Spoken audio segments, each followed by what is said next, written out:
तो आइए आपकी जोरदार सीटियों के साथ, जोरदार तालियों के साथ हम बुलाते हैं डायरेक्ट सेलिंग के king, the role model of direct selling, the founder of Royal Dreamer, the one and only Siddhi है, सिद्धि है, सिद्धि, सिद्धि है, सिद्धि है, सिद्धि है, सिद्धि, सिद्धि है, सिद्धि है, सिद्धि है, जज्बे सिद्धि है, सिद्धि है, सिद्धि है, जज्बे सिद्धि है।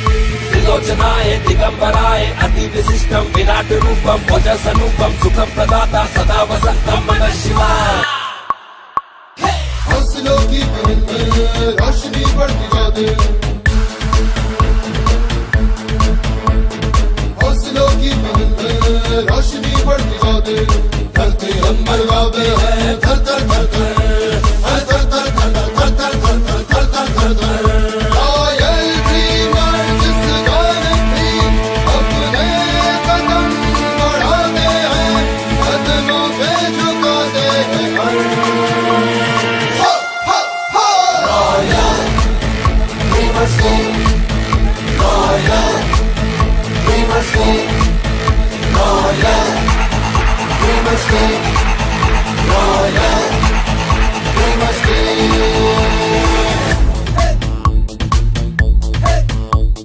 नया वक्त है, नई उम्मीदें, नए हौसले, ताजे जज्बे। बहुत धन्यवाद, बहुत बहुत शुक्रिया आप सभी का, थैंक यू।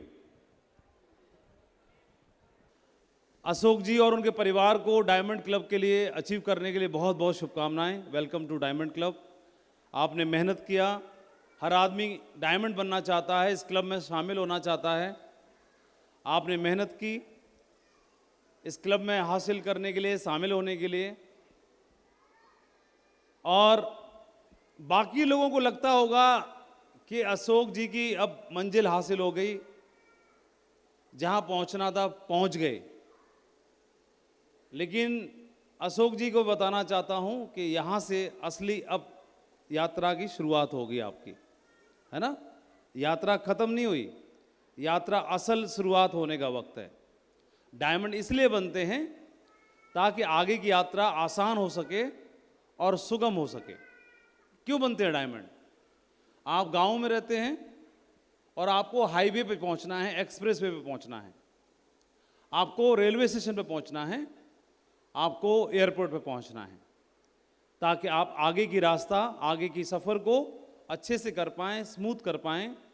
उस गांव से हो सकता है कोई साधन ना हो सकता है रास्ता ना हो, पक्की सड़क ना हो, तो खेतों में होके, मेड़ पे होके, नहर पे होके, कैसे भी करके कोई ऑटो पकड़ के, कोई लोकल साधन पकड़ के, कोई प्राइवेट बस पकड़ के, कोई कुछ और साधन पकड़ के आप पहुंचने का प्रयास करते हैं उस रेलवे स्टेशन तक जहां से आगे की यात्रा तय होनी है, उस हाईवे तक जहां से आगे की यात्रा तय होनी है, उस एयरपोर्ट तक जहां से आगे की यात्रा तय होनी है, ताकि आगे की रास्ता अच्छे से हो सके, सुगम हो सके और फाइनल मंजिल तक पहुंच सकें, फाइनल मंजिल तक पहुंच सकें। तो मंजिल क्या? मंजिल वह है कि अपने आप को वहां पहुंचा सकें, वह जिंदगी जो आर्थिक रूप से मजबूत हो, आर्थिक तरीके से आर्थिक मजबूत हो, फाइनेंशियली सिक्योर हो, पैसे से मजबूती हो। और जब आर्थिक रूप से समृद्ध होंगे तो फिर आर्थिक रूप से समृद्धि बाकी सारी चीजों को धीरे धीरे धीरे धीरे सबको ले आती है, सबको। वह गोल और उसकी शुरुआत की, ये रास्ता, ये प्रेरणा मिली। यहां बाकी सारे अचीवर्स ने अचीवमेंट को पहले लिया, तो इन जैसा बनना चाहते हैं, तो ये हमारे लिए प्रेरणा स्रोत बन गए, ये हमें इंस्पायर कर रहे हैं। ये बन सकते हैं तो हम भी बन सकते हैं, है ना। तो जो रास्ता बनाता है वही महत्वपूर्ण होता है, जो रास्ता बनाता है वो सबसे महत्वपूर्ण होता है। तो इन्होंने रास्ता हमारे लिए तैयार किया, तो इनके लिए तालियां। बहुत बढ़िया, शाबाश, थैंक यू।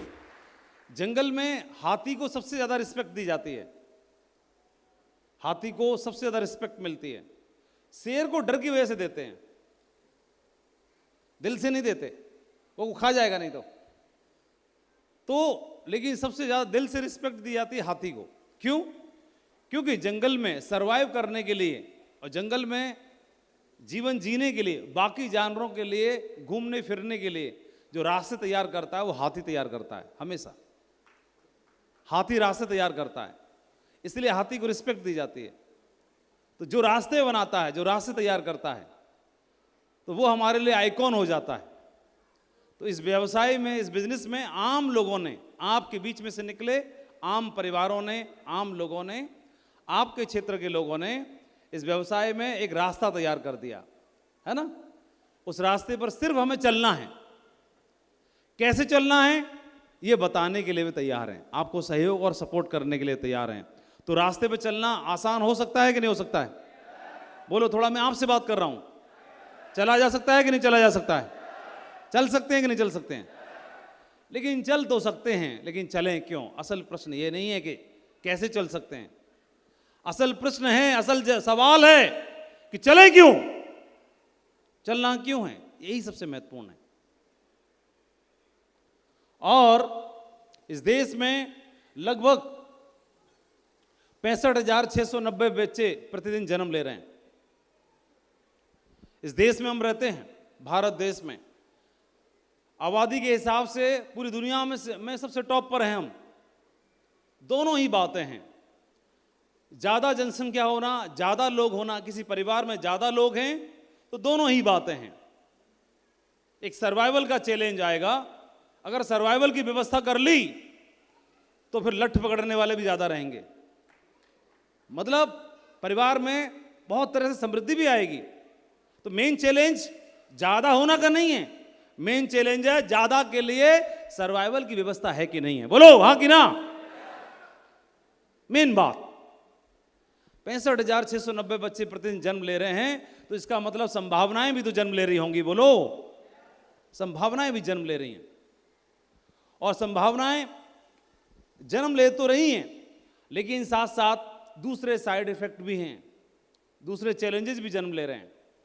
तो मैंने देखा, ये देखने का प्रयास किया, इसी साल जेईई के लिए, आईआईटी के लिए जिन बच्चों ने रजिस्ट्रेशन किया वो 15 लाख थे, और 2.5 लाख बच्चे आगे बढ़े एडवांस के लिए। और सीटें कितनी हैं? 15, 16, 17 हजार बस पूरे देश में आईआईटी की सीटें। तो 2.5 लाख में से कितनों को सीट मिलेगी? 17,000 को। ये बढ़ गई हैं तब संभावना है। तैयारी कितनों ने की? रजिस्ट्रेशन कितनों ने किया? 15 लाख ने। इससे पिछली साल 25 लाख बच्चे रजिस्टर्ड हो रहे हैं आईआईटी के लिए। ये तो सिर्फ इंजीनियरिंग की बात है, फिर मेडिकल के लिए भी, फिर होटल मैनेजमेंट के लिए भी, फिर चार्टर्ड अकाउंटेंट्स के लिए भी, फिर अन्य प्रोफेशंस के लिए भी, फिर यूपीएससी के लिए भी। अभी हाल ही में यूपीएससी का रिजल्ट आया। बच्चे कितने तैयार हो रहे हैं, सीट्स कितनों को मिल रही हैं, यह भी बात मायने रखती है। नीट का देखा तो 24 लाख बच्चे रजिस्टर्ड हुए, सीटें कितनी हैं, मौका कितने को मिलेगा? फिर मौका मिला भी तो अहम बात यह है कि एमबीबीएस करने के बाद भी नौकरी कितनों को मिलेगी। अहम बात यह भी है कि आईआईटी करने के बाद भी नौकरी कितनों को मिलेगी, प्लेसमेंट कितनों को मिलेगा और कितने का मिलेगा। अहम बात यह भी है। चलो मिल भी गया, 10 लाख से शुरू हुआ, 8 लाख से शुरू हुआ, 6 लाख से शुरू हुआ, कहीं भी पहुंचा, लेकिन 25 लाख में से 15,000 सेलेक्ट हुए। बाकी का क्या? तैयारी तो सबने की, यूपीएससी की तैयारी तो सबने की और नीट की तैयारी सबने की। ये सब घोड़े हैं, ये सब वो हैं जो अव्वल लेवल के लिए तैयारी कर रहे हैं। तैयारी तो हो रही है, लेकिन फ्यूचर क्या है? मेरा सवाल यह है, फ्यूचर क्या है? जो सेलेक्ट नहीं हो पाए वो संख्या ज्यादा है या सेलेक्ट हो गए वो संख्या ज्यादा है? अब मैं आपसे प्रश्न करता हूं, आप में से कितनों ने आईआईटी का एग्जाम दिया? हाथ खड़ा करो। पास हुए वो छोड़ो, सिर्फ एग्जाम की बात कर रहा हूं। पूरे हॉल में 2000 में सिर्फ 2 लोग। नीट का कितनों ने दिया? मेडिकल के लिए कितनों ने दिया? एक आगे बैठे हैं, एक पीछे बैठा है, एक 3। ठीक है, ये तो एग्जाम देने वाले हैं, पास वाले नहीं पूछ रहा पास हुए कि नहीं हुए। कितनों ने हिम्मत की फॉर्म खरीदने की? 3 और 2। यूपीएससी का एग्जाम कितनों ने दिया? 2 3 यूपीएससी के लिए 4। एक बेटी हाथ खड़ा कर रही है, मैं दूंगी 4। देखिए 2 3 और 4 टोटल हाथ कितने खड़े हुए? 2 और 3 और 4 जोड़ना अंशु जी कितने होते हैं? 9 होते हैं। तो संख्या कितनी है? 1500। 2000 में 9 हैं। बाकी हम सारी पार्टी 2000 में से 9 माइनस कर दो, कितने बच गए? 2000 बचे गए। तो 2000 कौन है? हम लोग सब भीड़ पार्टी है। हम तो वो हैं, ये तो 9 वो हैं जो सेलेक्ट ना हुए। लेकिन हाँ, इनका मुंह मत देखो, पहले अपना मुंह देखो। हम कौन हैं? हम वो भीड़ वाले हैं जिन्होंने फॉर्म तक ना भरा, वो भीड़ में हैं। तो भीड़ में हम पहले से हैं, और भीड़ में जब पहले से हैं तो ट्रेन में सफर करते हैं तो हमारा डिब्बा या तो आगे वाला है या पीछे वाला है। कौन सा है? कैसे? अच्छा सफर करना है तो अपनी सीट पक्की कर ली जाए, उससे बढ़िया कुछ होता नहीं। कितने लोग मेरी बात से सहमत हैं? हाथ खड़ा करके बताइए। रिजर्वेशन करा के कराया जाए तो सफर बहुत अच्छा होता है, ये बात मानते हैं आप? तो ठीक ऐसे ही है, या तो हमारा आईक्यू का लेवल इतना ज्यादा हो कि आईआईटी क्वालिफाई करके, नीट क्वालिफाई करके, यूपीएससी क्रैक करके, सीए निकाल के, कहीं प्रोफेसर शटल होके, किसी प्रोफेशन में सेट होके अपनी सीट पक्की कर लें, ताकि आगे का रिजर्वेशन, आगे का सफर अच्छा हो पाए। अगर वो न कर पाए तो या तो आगे का डिब्बा है या पीछे का डिब्बा है, यहीं तय हो रहा है। हमने तो फॉर्म तक नहीं भरा, पास क्या होंगे? तो हम तो ऑलरेडी भीड़ का हिस्सा हैं, और जब भीड़ का हिस्सा होता है तो किसी भी मौसम में चले जाना। 73% कंपनियां डिग्री के ऊपर टैलेंट को तरजीह दे रही हैं। हमारे कॉलेजों की पढ़ाई इंडस्ट्री से मैच नहीं कर पाना है बड़ी वजह। और ये लगा हैदराबाद में जॉब इंटरव्यू के लिए लगी मीलों लंबी लाइन। क्या ये चीजें सही हैं या गलत हैं? तो सवाल ये है, सवाल क्या है? सवाल ये है कि न्यूज़पेपर में महीनों हो गए और सालों हो गए, एक लाइन दिखाई देती है, महंगा होगा तेल, महंगा होगा राशन, महंगा होगा पेट्रोल, महंगी होगी गैस, महंगी होगी पढ़ाई, महंगी होगी किताबें। क्या आपने कभी ये सुना है सालों से सस्ता होगा तेल, सस्ता होगा राशन, सस्ती होगी फीस, सस्ता होगा सब कुछ? ऐसा सुना है? सालों गुजर गए, सस्ता सुनने के लिए कान तरस गए। ये बढ़ता ही चला जा रहा है। फिर जॉब है नहीं और वो चीजें महंगाई बढ़ती चली जा रही है, तो तालमेल कैसे बिठाएंगे? तो तालमेल की अगर बात आती है तो एक बात और भी है। हमारे बुजुर्गों ने हमारे घरों में, परिवारों में, किसी के पास झुमके हैं सोने के, किसी के पास में मंगलसूत्र है सोने का, तो उसके बारे में भी एक सर्वे है कि 80% सोना गिरवी रखा हुआ है देश में। आम परिवारों में वैसे ही ले दे के है ही थोड़ा सा, और वो भी गिरवी रखा हुआ है। गोल्ड लोन के कर्ज में वृद्धि होती चली जा रही है, लगातार बढ़ता चला जा रहा है। गोल्ड लोन की संख्या बढ़ रही है। भारत में 100 करोड़ लोग ऐसे हैं जिनके पास जरूरी खर्च से ज्यादा पैसे नहीं है, सिर्फ उतने ही पैसे हैं कि जरूरी खर्च चल पा रहा है बस, और ये संख्या 100 करोड़ पर है। और एआई आ गया अभी तो Google, Infosys, Microsoft, IBM, Meta, Amazon, Ola, Uber AI की वजह से छटनी करने की तैयारी कर रही हैं, ऑलरेडी जो जॉब में सेटल्ड हैं। अब बात क्या? भारत में कुल युवा बेरोजगारी 10.2% है, महिलाएं 11, पुरुष 9.8% पर हैं।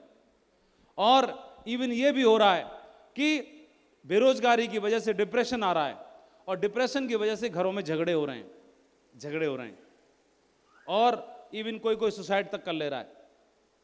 सॉल्यूशन क्या है? मेरा सवाल ये नहीं था ये सब दिखाने का, आपको ये सब दिखाने का सवाल नहीं था। सवाल असली ये आया, सवाल ये है कि कोई भी सरकार जो पहले थी वो वाली, जो वर्तमान में चल रही है वो, और भविष्य में आएगी वो, तीनों में से कोई भी इनको जॉब दे सकता है? थोड़ा लाउडली बोलिए, यस कि नो? नहीं, कोई नहीं दे सकता। अब आप सब बुद्धिजीवी बैठे हुए हैं, समझदार बैठे हैं, तो ये बताइए ये सब जो तैयारी कर रहे हैं, और हर माँ बाप अपने बच्चे को इंग्लिश मीडियम में पढ़ा रहा है, हर माँ बाप अपने बच्चे को बीटेक करा रहा है, एमबीए करा रहा है, तो ये जाएंगे तो जाएंगे कहाँ? 25 लाख रजिस्टर्ड हुए मेडिकल के लिए, 25 लाख रजिस्टर्ड हुए इंजीनियरिंग के लिए, और ये हर साल की बात है। तो ये जाएंगे तो जाएंगे कहाँ? क्योंकि जॉब तो किसी के लिए नहीं है, सेलेक्ट तो केवल 15,000 ही हो रहे हैं ना, जाएंगे कहाँ? हर साल तैयारी हो रही है। बाकी जो पढ़ रहे हैं वो अलग बात है, वो तो काउंटिंग में ही नहीं है। तो जाएंगे कहाँ? युवा जाएंगे कहाँ? भविष्य तो यही है, किसी के पास जॉब देने के लिए नहीं है, जाएंगे कहाँ? क्या अब पढ़ने के बाद, यूपीएससी की तैयारी करने के बाद, यूपीएससी की तैयारी करने के बाद इलाहाबाद में तैयारी की, दिल्ली में तैयारी की, 4 साल 5 साल, सेलेक्ट नहीं हुआ, लौट के सब्जी बेचेगा क्या वो? बोलो जल्दी बोलो। सब्जी बेचेगा, रेडी लगाएगा, कुछ और करेगा? छोटा काम नहीं करेगा। उसे मान सम्मान चाहिए और पैसा चाहिए। कोई दिमाग पे जोर डाल के देखो, कौन सा ऑप्शन है, कौन सा विकल्प है उसके पास? जोर लगाओ। क्या खेती है करने के लिए उसके पास? नहीं है। क्या है उसके पास? क्या है? जोर डाल के देखिए दिमाग पे कि क्या है अब की पीढ़ी के लिए और आने वाली जनरेशन के लिए। तो एक विकल्प जब तक कोई नहीं है, जब तक विकल्प मैं बताता हूं, जब तक विकल्प ये हो सकता है, ये बिजनेस, डायरेक्ट सेलिंग बिजनेस, अथाह विकल्प अपॉर्चुनिटीज इसके अंदर। एक नॉर्मल प्रोफाइल से लेकर के, एक नॉर्मल प्रोफाइल वाले व्यक्ति से लेकर के और हायर साइड प्रोफाइल तक, जिसने यूपीएससी की तैयारी कर रखी है, जिसने आईआईटी की तैयारी कर रखी है, जिसने नीट की तैयारी कर रखी है, जिसने लॉ पढ़ रखा है, जिसने मास्टरी कर रखी है, पोस्ट ग्रेजुएशन कर रखी है, डिग्री ले रखी है, कोई सी भी, किसी के लिए भी इसमें अथाह अनलिमिटेड स्कोप है। और ये आप अपनी गलियों में देखते हो कि ये कर रहा है network marketing, business, direct selling, वो कर रहा है, वो टाई लगा के, वो ये करके, वो करके, उसको मत देखो। इस बिजनेस को कर कौन रहा है? इस बिजनेस को वेस्टर्न कंट्रीज में वो लोग कर रहे हैं। इस बिजनेस को करते हुए 1 शताब्दी हो चुकी है, लगभग 100 साल से बिजनेस चल रहा है। और ये बिजनेस को करते हुए हायर प्रोफाइल के लोग हैं, उन्होंने इस बिजनेस की शुरुआत की है। अमेरिका से बिजनेस शुरू हुआ और वहां से होते होते होते होते भारत में आया।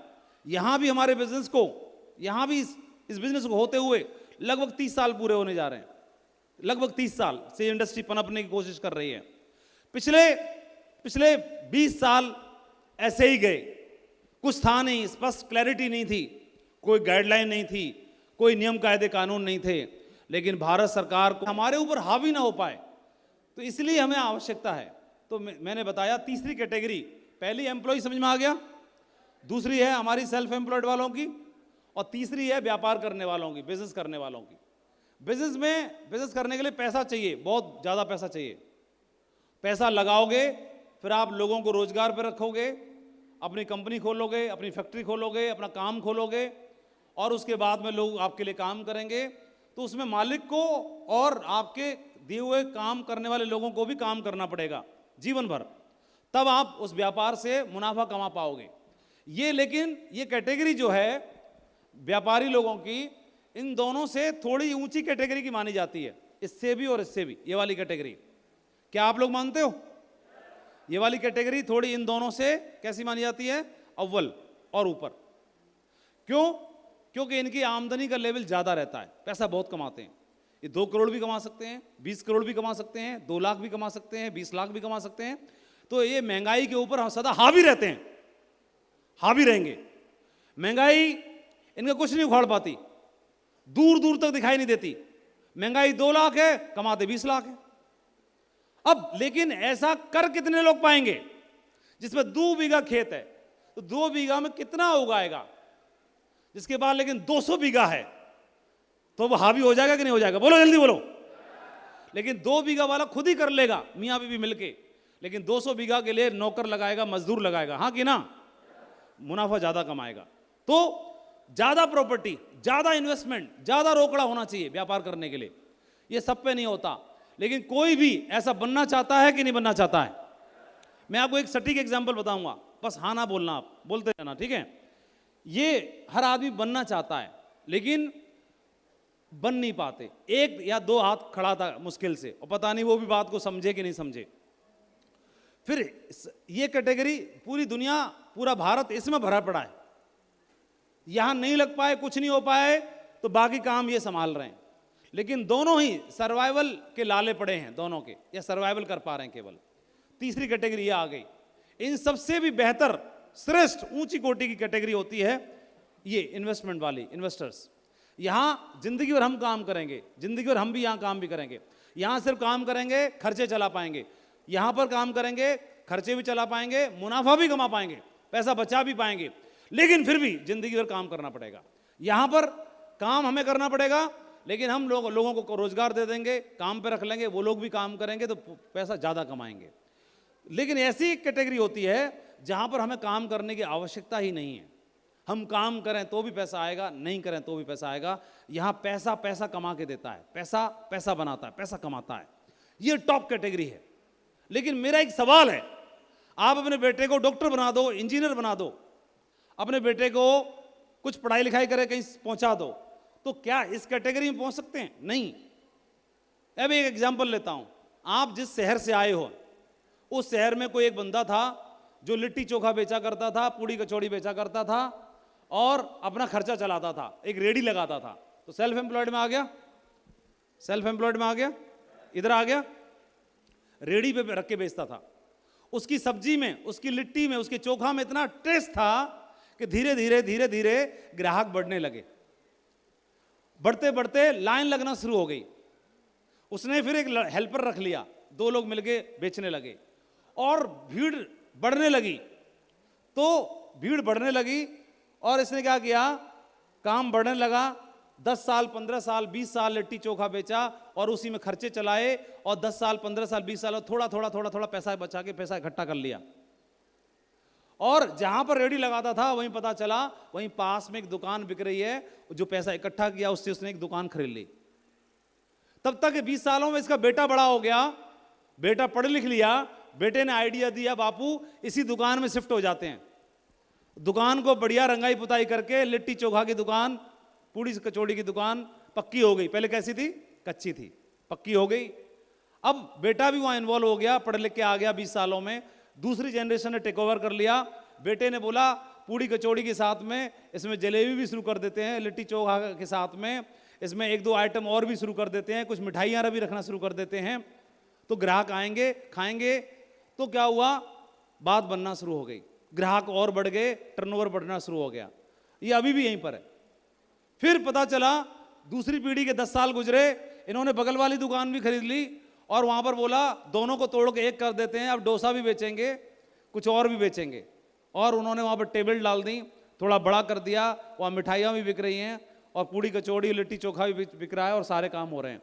अभी क्या हुआ, मामला बढ़ गया, सेकंड जनरेशन ने टेक ओवर कर लिया। बापू के 20 साल गुजरे, बेटे के 20 साल गुजरे, पैसा बहुत कमा लिया।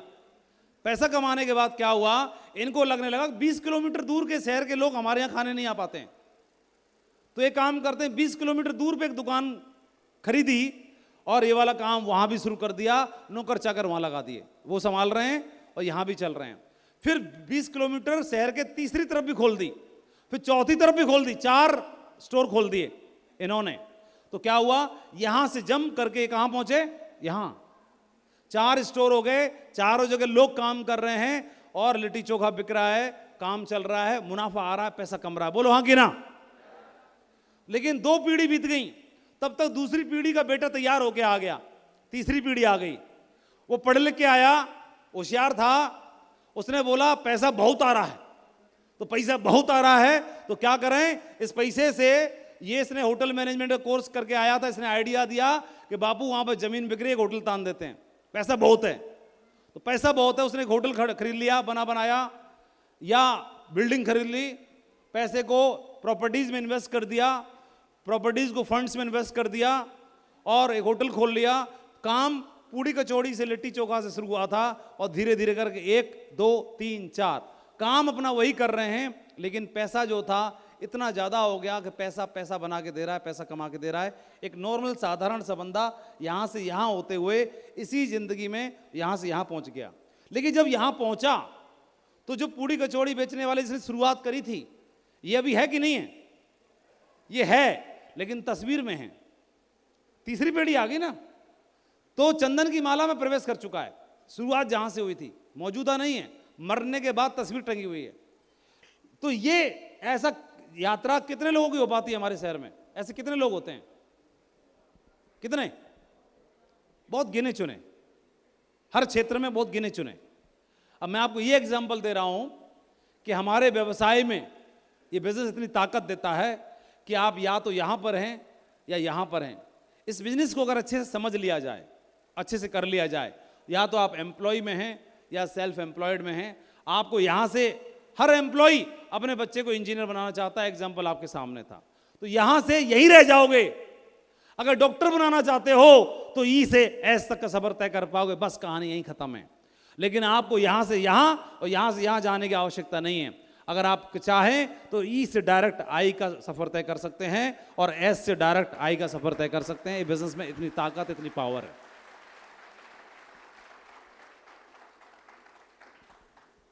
इस बिजनेस में 2003 में मैंने स्टार्ट किया था ये बिजनेस। उसके बाद मैं जॉब में था। 2013 तक मैं पहले 10 साल तक इस बिजनेस में टिका, तो 13 तक जो रिवार्ड मिलने थे वो मुझे मिले। 13 के बाद 23 तक टिका, तो 23 में जो रिवार्ड मिलने चाहिए थे वो मुझे मिले, और 23 के बाद 33 तक टिका रहूंगा तो जो 33 तक मिलने वाला होगा वो मुझे मिलेगा। इसका मतलब जो मिलने वाला है उसके लिए वहां तक के लिए टिकना भी पड़ेगा, अपने आप को तैयार करना पड़ेगा। इसको कहते हैं सर्वाइवल। ये बिजनेस क्या ताकत दे सकता है? अकेले कभी आपको करना नहीं है। आप यहां शुरू करोगे, शुरू में जो पहले कर रहे हैं, होशियार हैं, वो आपको पल पल पर गाइड करेंगे, सिखाएंगे, बताएंगे। एक लेवल आएगा आप सीख के तैयार हो चुके होगे, तो तब भी आप अकेले नहीं रहोगे। शुरू करोगे तब भी अकेले नहीं है, ऊपर वाले आपका सहयोग करेंगे। और फिर कुछ समय के बाद ऊपर वाले बिजी भी हो गए तो तब तक नीचे वाले आपके साथ आ जाएंगे, फिर भी आप अकेले नहीं रहोगे, कभी अकेले नहीं रहोगे। शुरू करते समय भी, मध्य में भी और टॉप पे भी कभी अकेले नहीं रहोगे। नीचे वाले आपके साथ आ जाएंगे, ये आ जाएंगे। डुप्लीकेशन में पूरा काम चलेगा, सिस्टम पूरा बना बनाया है। किसी को, आदमी को फ्लाइट से जर्नी करनी हो तो कुछ और उसे कुछ नहीं करना, सिर्फ टिकट खरीदना है। सिस्टम पहले से बना बनाया है, वो आराम से सफर कर सकता है। इस बिजनेस में आप अगर 10 साल का लेके चलते हो, सिर्फ 10 साल, तो 10 सालों का सफर अगर सोच के चलते हो, और ये प्रोडक्ट्स जिसके बारे में बता रहे थे, टूथपेस्ट, नॉनी, कुछ लोगों ने यहां बताया, आपको सुन के अच्छा लगा? जोर से बोलिए। तो इतना बढ़िया नया प्रोडक्ट है, दूसरे घरों तक पहुंचाने में क्या मुश्किल आएगी? इसमें मेंबर बनाने वाली बात कहां से आई? जो टूथपेस्ट मेरे मुंह को ठीक कर रहा है वो दूसरे के को भी सही कर देगा, तो बताने में क्या हर्ज है, क्या हेजिटेशन है? थोड़ा सा तैयारी भी करनी पड़ेगी। थोड़ी तैयारी इतनी कि अभी हमारे नए डायमंड साहब ने बोला कि लोगों को मैं प्लान बताता था तो लोग मेरे को सलाह देते थे, तो मैंने अपने आप माइंड सेट इतना तैयार कर लिया था कि मुझे साथ चाहिए, सलाह नहीं चाहिए। तो कहीं आप समझाने जा रहे हो, समझ के ना आ जाओ, कम से कम इतनी आपको तैयारी करनी है। और इतना कर पाए तो 10 साल की जर्नी मान के चलते हैं। 5000 सेल्स आपने यहां पर करी 10 सालों में, और 5000 सेल्स यहां पे की, तो 5000 पेयर कंप्लीट होते हैं और आपके अकाउंट में 1 करोड़ रुपए ट्रांसफर होगा। कितना ट्रांसफर होगा? 1 करोड़ रुपए आपकी आईडी में डायमंड आ चुका होगा। साफ साफ बता रहा हूं। थोड़ा सा इनकी ट्रेनिंग, मैंने आज सुबह से आया हूं, एक तो जितने भी मंच पे आ रहे सब ताली बजवा रहे थे, बहुत जेद ताली, इनके लिए ताली बजाओ, इनके लिए ताली बजाओ। तो एक तो ताली बजाने का प्रचलन बहुत ज्यादा है, दूसरा इसमें पीछे वाले हाना नहीं बोलते। तो इनकी ट्रेनिंग राजकुमार जी आपने दी है क्या? ऐसे मना कर रखा हाना नहीं बोलना? अच्छा ठीक है। तो कितना ट्रांसफर होगा? 1 करोड़ ट्रांसफर होगा। ये वाला काम अगर आपने 5 साल में कर लिया तो 5 साल में 1 करोड़ ट्रांसफर होगा, और 10 साल में कर लिया तो, जल्दी बोलो जल्दी बोलो, तो 1 करोड़ में काम चल जाएगा। कई लोग बोल रहे नहीं चलेगा। जो नहीं बोल रहे हैं ना, इनके पास कोई कैलकुलेशन नहीं होगी, कुछ भी बोल दे रहे हैं। क्यों? इनके दिमाग में, मैं आपको कैलकुलेशन बताता हूं। खड़े होंगे क्या? हिम्मत है खड़े होने की? जिन्होंने बोला नो, खड़े हो जाओ। एक सवाल पूछूंगा, क्या करते हो आप? जोर से बोलो। क्या? पेंट का? बूढ़े बुढ़िया जाओगे तब तक कितना कमाओगे? 50 साल में? बोलो जल्दी। कुछ नहीं मालूम, नॉर्थ गुम हो गया इनका। और दूसरा तो डर के मारे बैठ गया। जी सर, हाँ, कितना कमाओगे जब बुढ़िया जाओगे, 50 साल तक रगड़ोगे तब कितना कमाओगे? पेंट के काम में नहीं कमा पाएंगे। फिर क्यों बोला 1 करोड़ कम है? 50 साल काम करोगे, 50 साल घिसोगे तो कमा पाओगे? नो, तो फिर आपने कैसे बोला 1 करोड़ कम है? नहीं बिजनेस में है ना, इसलिए बोले। कौन से बिजनेस में है? सेफ शॉप्स में। इसमें कम होता है 1 करोड़ रुपए? No sir. यही बात, कोई फैक्ट एंड फिगर नहीं, कोई हिसाब किताब नहीं है। क्यों नहीं है? समझ जाओ। अब मैं बताता हूं आपको, बैठ जाओ, शाबाश। जोश में तो रहो लेकिन होश में भी तो रहो। सुनो पेंट वाले बाबू, क्या नाम है आपका? जोर से बोलो। नरेश बताया? नारंगी टोपी बोलूं? चलो, नरेश ने बोला 1 करोड़ बहुत कम है, और जबकि ये कह रहे हैं 50 साल में ना कमा पाऊंगा पेंट के काम में। अब इधर देखो, एक आम आदमी के लिए नरेश यहां पे खड़ा है एग्जाम्पल। नरेश के लिए अगर घर बनाना हो तो घर कितने रुपए में बन जाएगा? सेफ शॉप को बंद कर दो, सेफ शॉप हटा दो, अब बताओ कितने बन जाएगा घर? 20 लाख में। जोड़ते रहना, कौन जोड़ेगा? जोड़ो अंशु, कितने हुए? आगे आ जाओ, तुम आगे आ जाओ जल्दी दौड़ के। जल्दी दौड़ के आओ जरा, देखो समझ में के तो भी आ जाएगा, जल्दी दौड़ के आओ। आ जाओ हाँ यार। अंशु, टोटल कितने हो गए? IBC हुए हैं अभी तक? अच्छा, हाँ भाई नरेश, माइक पकड़ो। वहीं से बता दो, चलो। हाँ, कार कितने की आएगी? कार कम से कम 10 लाख के। 10 लाख की। 10 जोड़ो। बच्चे पढ़ाने, बच्चे हो गए? शादी हो गई? जी सर। हो गए? कितने? एक बच्चा है। एक है? जी। पढ़ाई एक और होगा भी प्लानिंग में है? जी सर। हाँ है, हाँ हाँ कह रहा है, मना नहीं कर रहा। तो दोनों के लिए खर्चा कितना होएगा पढ़ाने में? कम से कम 8 लाख 10 लाख। 8 लाख। 8 लिखूं कि 10? 8 ले लीजिए। 8 नहीं, चल 10 लिख देते हैं। ड्रेस फ्रेस भी तो आएगी। जी सर। संजू लिख दिए 10 लाख। और पैसा इकट्ठा भी करना है बैंक में, खाते में। जी सर। FD करानी है। कितने की? ये अभी मालूम नहीं। कुछ नहीं मालूम? अभी तो 1 करोड़ कम लग रहे थे। 5 लाख की FD हो जाएगी तो कैसा रहेगा? सही रहेगा। लिख दो 5 लाख। और मैडम के लिए ज्वेलरी चाहिए? जी सर। कितने की आएगी? 1-1.5 लाख का चाहिए। 1-1.5 लाख की? मैडम से पूछ के बता रहे हो अपनी मर्जी से? सुनो, सोने का भाव पता है आपको? No sir. इसको सोने का भाव नहीं मालूम, चांदी का पता होगा। क्या रुपए किलो है सोना? वैसे 90-93 हज़ार रुपये किलो। हाँ, 90-93 हज़ार रुपये भरी है। 90,000 रुपये तोला है किलो? चलो ठीक है, सुनो मैडम से पूछ लेना। फिलहाल मैं 10 लाख लिख दूं, 5 लाख लिख दूं? 10 लिख दीजिए बोल रहा है गुरुजी। चलो लिख ही रहे हो, 10 ही लिख दो, ऐसे कह रहे हैं। चलो 10 लिख दो। विदेश यात्रा में खर्चा होगा नहीं, अगर इसमें काम करोगे तो फ्री में हो जाएगी, ठीक है? ठीक है सर। और किस्त नहीं हो, कोई लोन नहीं हो, किसी की उधारी ना हो, किसी का झंझट ना हो, साहूकार का, कैसा रहेगा? सही रहेगा। ये आम आदमी कहानी होती है कि नहीं होती है? मैं आप सबसे पूछ रहा हूँ, आम आदमी की कहानी यही होती है कि नहीं होती है? यस।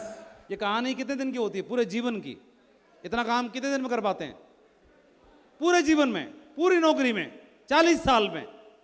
कितने लोग बोल रहे हैं ये बात सही है? तो हाथ खड़ा करो। हाँ भाई पिंटू, क्या नाम है तुम्हारा? नरेश कुमार। नरेश? जी सर। पिंटू नाम मैंने इसलिए रखा है, तुमको 1 करोड़ कम लग रहे थे इसलिए। अब ये वाला काम के लिए टोटल कितने हुए? 55 में निपट गया यार, सारा 55 में निपट गया। अब 45 लाख चलो और फालतू दिए, ठीक है? और इधर उधर के खर्चे मर्चों के लिए टोटल 1 करोड़ लिखा है मैंने। ये काम पूरे जीवन भर का है। ये वाला काम आदमी पूरे जीवन में कर पाता है, नौकरी सरकारी हो या प्राइवेट हो। कितने लोग हाँ बोल रहे हैं इस बात को? हाँ बोल रहे हैं। समझ में आया पिंटू? यस। तो ये 1 करोड़ का काम, और मैंने बोला अगर 5 साल में कर लिया तो जो 40 साल का काम है वो 5 साल में हो जा रहा है। कम है, छोटा है कि बड़ा है? बड़ा है। और 10 में कर लिया तो तब भी बड़ा है। अब पूछता हूं, अंशु डायमंड कितने दिन में बने थे? जल्दी बोलो। 5 साल में हो गया इनका। प्रेम जी कितने में बने? 4 में हो गया इनका। राजकुमार ये पौने में हो गए, अरे 5 ही राउंड फिर बोल दो, पौने से क्या हो रहा है। हाँ सतीश जी, ये 4 में हो गया इनका काम, आपका 4 में, अजय जी तो 4 में सिल्वर बने थे। और हाँ ये टाइगर साहब नए वाले, कितने साल लगे आपको डायमंड बनने में? टाइम कितना लगा जल्दी बोलो। हाँ 7 साल, इनको 7 हुआ है, आप अपना हिसाब लगा लो। अभी 10 वाला यहाँ एक भी नहीं है। इंजीनियर साहब आपको कितना टाइम लगा? 4.5। अविनाश सर पौने 4। विजयपाल जी 6 साल, 6 ही मेरे को लगे थे शायद, और मेरा काम हल्का चला था तब। तो 10 वाला एक भी नहीं है। और मैंने ये फालतू बता रहा हूं कि 10 में भी बने तो जो 40 में हो रहा है रगड़ रगड़ के, वो यहाँ 10 में हो जा रहा है। कैसी रही? बढ़िया। 1 करोड़ कम है कि ज्यादा है? अब ठीक है, सही है। सही है, चलो जाओ बैठ जाओ, शाबाश। तो ज्यादा उड़ उड़ के नहीं करना है। ताली बजाइए इनके लिए जोरदार। असली बात सुनो, यहां पे यात्रा खत्म हुई कि यहां से शुरू हुई? यहां पे यात्रा खत्म हो रही है कि शुरू हो रही है? यहां से शुरू होगी। अब तक जो जीवन में काम करने थे नॉर्मल तरीके से, वो तो हो गए पूरे। अब इसके बाद असल यात्रा शुरू होती है, यानी 10 साल के बाद, यानी 5 साल के बाद। तब तक आपने क्या करना है? जो आपको दिखाई दे गया डायमंड बनने के लिए, जो आपको दिख गया था, जिस वजह से आप 10 साल तक लगे रहे, 5 साल लगे रहे, यही चीज आपको अगले 5 सालों में, 10 सालों में कुछ साथियों को दिखा देनी है। अगर उनको दिख गई तो ये काम 10 गुना हो सकता है और आपका एम्पायर बड़ा खड़ा हो सकता है। इस पूरा बिजनेस डेटा पे चलता है, और डेटा की ट्रेनिंग मिलेगी आपको आपके लीडर्स के द्वारा, जो आपके silver, gold, pearl, topaz, emerald leaders आपको बताते हैं, समझाते हैं। तो उनकी बातों को समझना ध्यान से, क्योंकि वो आदमी मिशन पे है। जो हमको पकड़ के लाया है ना, वो डायमंड बनना चाहता है, वो मिशन पर है। अगर हम उसके संग हो लिए तो हमको भी कहीं ना कहीं तो पहुंचा ही देगा, तब तक हम भी सीख लेंगे। ठीक है? तो तब तक जो आदमी आपको परेशान करता है, घर पे आता है, फोन पे धमकाता है, फोन बोलता है, और हम उसको बोलते हैं मैं हूं ही नहीं आज, और बोलते हैं बेटे को तू जा कह दे पापा है नहीं, तो बेटा बोलता पापा कह रहे हैं कि पापा है नहीं, तो मामला गड़बड़ हो जाता है। वो छत पे छिप गया, इधर हो गया, उधर हो गया। लेकिन जो व्यक्ति आपके साथ हो रहा है, ग्राउंड पर है, आपसे मिल रहा है बार बार, उसको थैंक यू बोलना, प्राउड से हाथ मिलाना, और उसके संग अगले 5 साल के लिए हो जाना, कंधे से कंधा मिला देना। फिर देखिए चमत्कार होना शुरू हो जाएगा। बिजनेस छोटा है कि बड़ा है? सही बोलना, छोटा है कि बड़ा है? लेकिन हम अपनी सोच से इसको छोटा कर देते हैं। ये पिंटू जाएगा मार्केट में, नरेश जाएगा मार्केट में, बोलेगा मैं फरारी खरीदूंगा, मैं फरारी खरीदूंगा। 2 आदमी 2 क्वेश्चन बोलेंगे, उल्टे पैर भाग जाएगा। जो आदमी जीवन में नहीं कमा पा रहा, वो कह रहा है 1 करोड़ कम है, उसके पास कोई कैलकुलेशन नहीं है। इसलिए हमें ऐसी कैलकुलेशन से काम करना है कि हम मार्केट में लोगों के सवाल ज़्यादा नहीं होंगे, 10-15 सवाल होंगे बस। उन सवालों के ढंग से तैयारी कर लें और सामने वाले से बात कर सकें। सही है? इतना कर लेंगे? काम छोटा है कि बड़ा है? बड़ा है कि बहुत बड़ा है? बहुत बड़ा है। इतना बड़ा है कि अगली पीढ़ी सेट हो जाएगी पूरी अच्छे तरीके से। इतनी सेट हो जाएगी इस बिजनेस में, ई में हो या एस में हो, आई में प्रवेश करने के लिए आपको तस्वीर पे माला चढ़वानी नहीं पड़ेगी। आप जीते जी आई में एंटर कर पाओगे अगले 10 से 15 साल, 20 साल के अंदर। इतना बड़ा बिजनेस है। ठीक है? ये पोटेंशियल है, इसके लिए समय अलाउ नहीं कर रहा, तो मैं अपनी बात को यहीं पे विराम देता हूँ। स्लाइड है तो कभी खत्म होती नहीं है। तो दोस्तों बहुत अच्छा लगा आप सभी से मिलके, आप सभी को बहुत सारी शुभकामनाएं। बिजनेस बहुत पावरफुल है। मुझे इस बिजनेस में 22 साल पूरे हुए हैं। मैं सरकारी नौकरी में था, इस बिजनेस में काम करना शुरू किया। कुछ दिन तक मैंने पार्ट टाइम किया, पैरेलली करना शुरू किया। कुछ दिन में मैंने बिजनेस मजबूत बना लिया, फिर मैं फुल टाइम हो गया, और फुल टाइम होकर पिछले 22 साल से इस बिजनेस में हूँ। जो सोचा था उससे कई गुना ज़्यादा पाया और कई गुना ज़्यादा पा रहा हूँ। बिजनेस में मतलब यू टर्न साबित हो गया मेरे लिए। बहुत सारी खुशियाँ हैं। पिछले 22 साल बहुत ही शानदार बीते। मैं आपको भी आह्वान करना चाहता हूँ, बिजनेस में बहुत दम है, समझ के करोगे बहुत लंबा जाओगे। बहुत बहुत धन्यवाद, बहुत बहुत शुक्रिया। आप सभी की जय हो। गो डायमंड। Thank you.